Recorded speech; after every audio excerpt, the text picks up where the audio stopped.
Dans cette vidéo, on va voir tous les muscles du corps humain de bas en haut, donc cette vidéo sera découpée en 3 parties.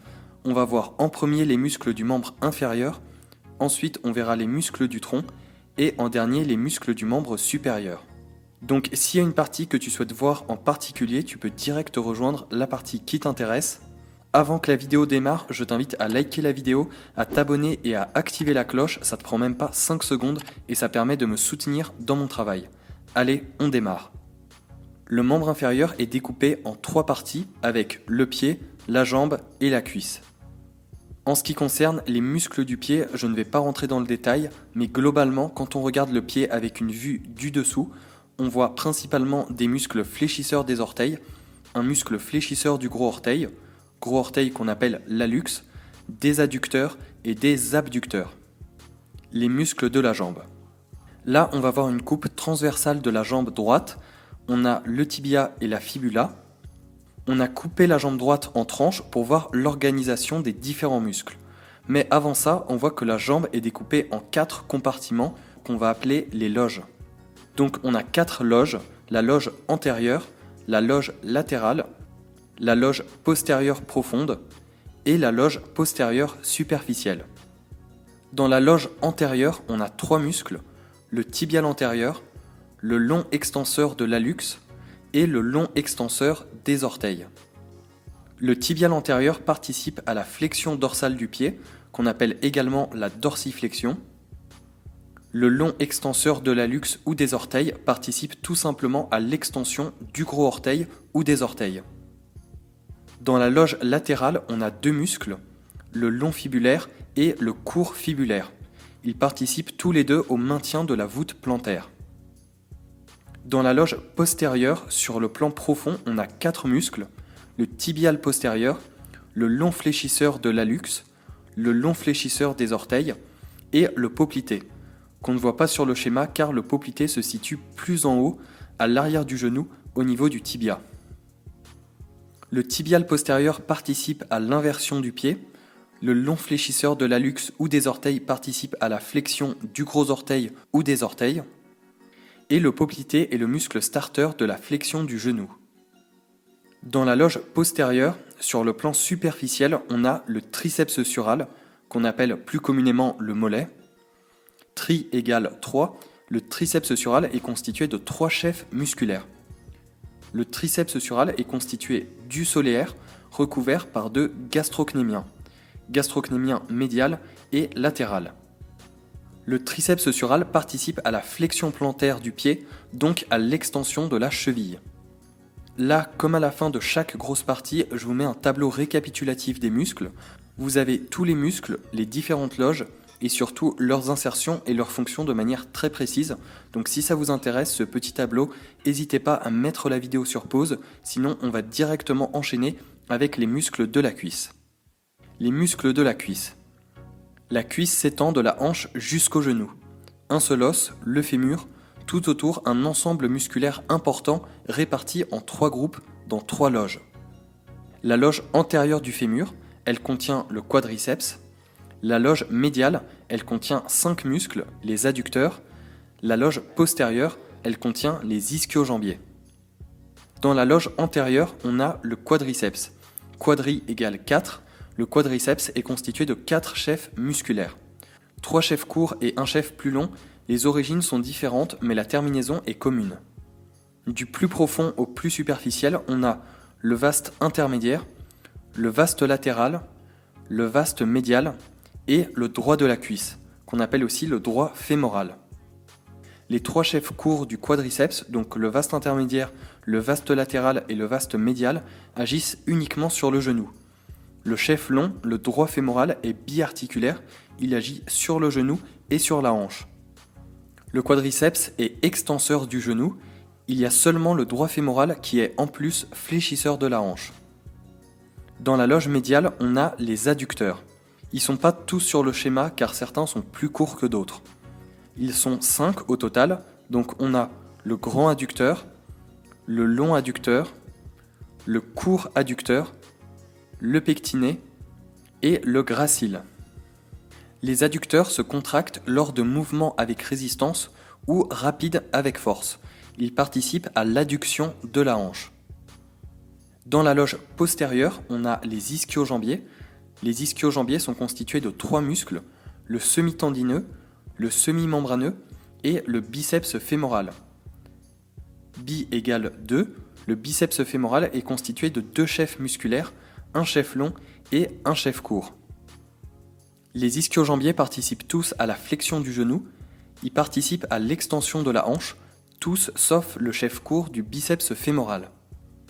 Le biceps fémoral participe également à la rotation externe du genou et le semi-tendineux et le semi-membraneux à la rotation interne du genou. Au niveau le plus superficiel, on a un muscle long et très fin, il s'agit du sartorius, un muscle qu'on a trop souvent tendance à oublier. Le sartorius traverse toute la cuisse, il part du côté latéral et finit sur le côté médial du genou. Il est adducteur de la hanche et participe aussi à la flexion et à la rotation médiale du genou. Les muscles de la hanche. On a les muscles pelvi-trochantériens qui sont juste en dessous des muscles fessiers. Ils sont au nombre de 6. On a le piriforme, l'obturateur interne, l'obturateur externe, le jumeau supérieur, le jumeau inférieur et le carré fémoral. Ce sont tous des muscles profonds, ils vont renforcer les muscles de la hanche, ils sont petits et courts.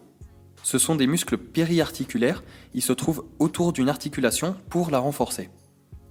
Ils participent à la rotation externe du fémur et de la hanche. Ensuite, au niveau de la hanche, on a 3 muscles fessiers, qu'on appelle aussi les muscles glutéaux. Du plus profond au plus superficiel, on a le petit fessier, le moyen fessier et le grand fessier. Le petit fessier est fléchisseur de la cuisse sur le bassin, mais il accompagne les mouvements du moyen fessier. Le moyen fessier est le principal abducteur de la hanche et il a un rôle au niveau de la stabilisation du bassin. Le grand fessier est extenseur de la hanche et participe à la rotation externe de la cuisse. Et aussi le tenseur du fascia lata, un grand oublié, c'est un muscle qui va tendre le fascia lata, qui est une membrane d'aponévrose qui s'insère sur la crête iliaque, qui s'étend tout le long de la face latérale de la cuisse et se termine sur l'extrémité supérieure du tibia. Le tenseur du fascia lata est fléchisseur de la hanche et rotateur médial de la cuisse.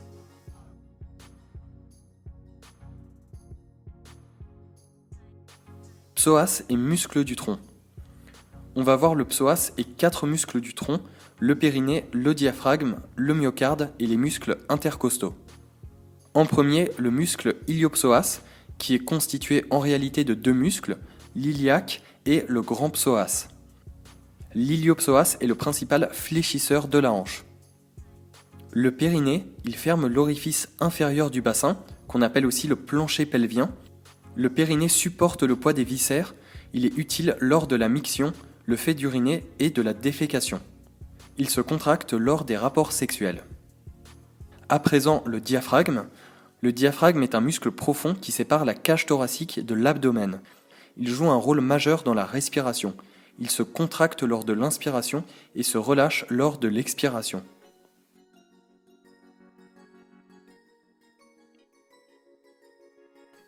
Le myocarde est le nom scientifique pour parler du cœur, du muscle cardiaque. Il est particulier car il fonctionne de manière autonome. Il est contrôlé par le système nerveux autonome, ce qui engendre des contractions involontaires, spontanées et rythmiques, à l'inverse de tous les autres muscles striés squelettiques qui sont à contraction volontaire. Et les muscles intercostaux, qui sont situés entre les côtes, ils résistent aux pressions intrathoraciques et ont un rôle secondaire dans la respiration.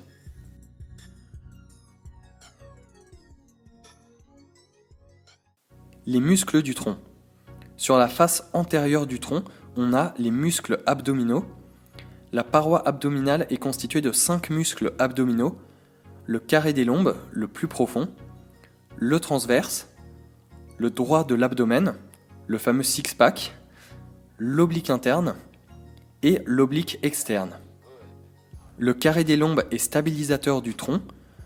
Le transverse se contracte quand on rentre le ventre, donc il a un rôle important dans les mouvements respiratoires. Le droit de l'abdomen est fléchisseur du tronc. Et les obliques sont rotateurs du tronc et se contractent aussi lors de l'inclinaison du tronc. Et sur la face postérieure, on a les muscles postérieurs du tronc. On a les gouttières vertébrales, le longissimus et l'iliocostal. Tous ces muscles sont appelés les muscles érecteurs du rachis car ils contribuent à l'auto-agrandissement.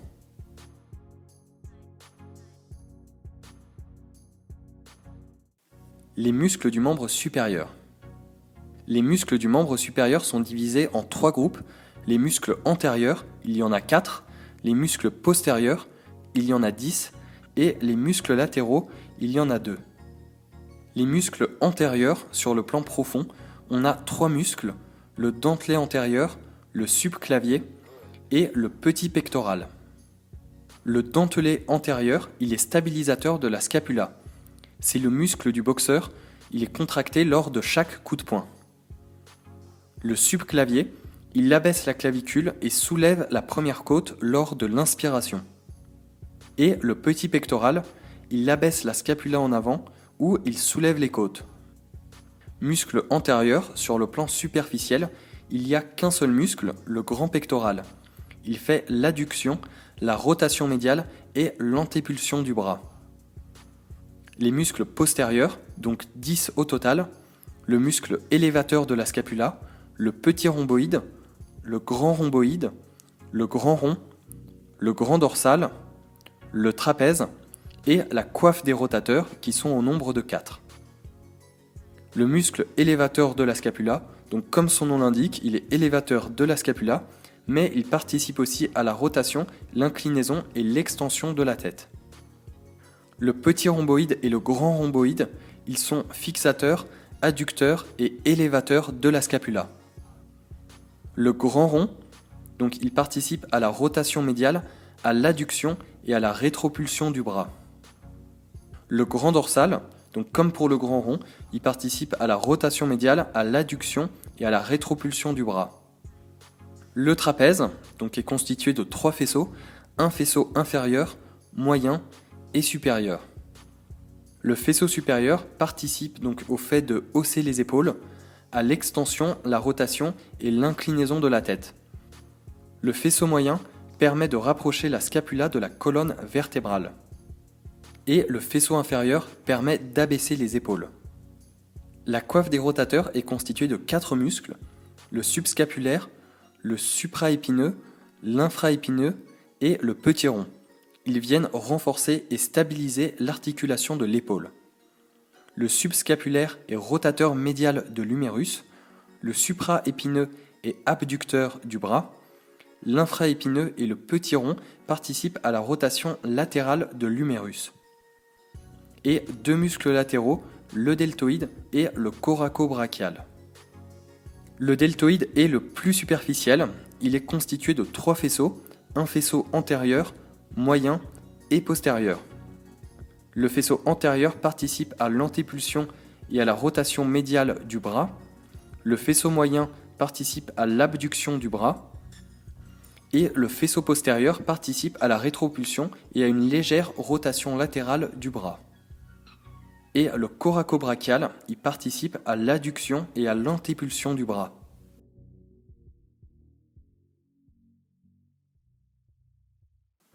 Les muscles du bras.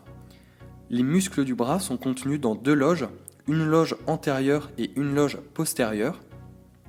La loge antérieure contient 2 muscles, le brachial antérieur qui est monoarticulaire sur le plan profond et le biceps brachial, le plus superficiel, qui a 2 chefs donc qui sont biarticulaires.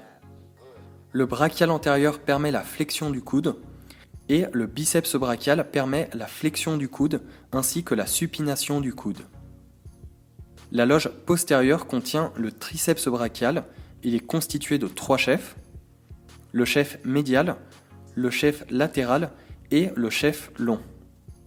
Le triceps brachial est l'extenseur principal du bras, donc il permet l'extension du coude.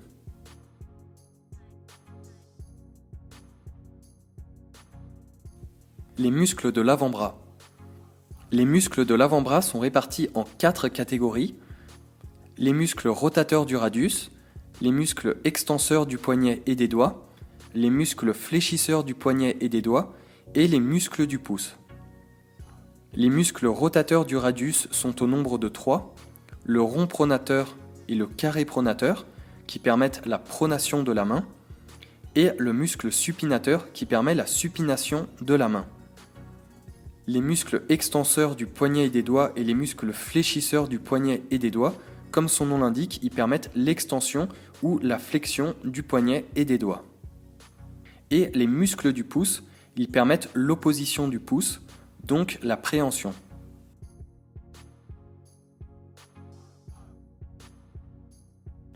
Les muscles du cou et de la tête.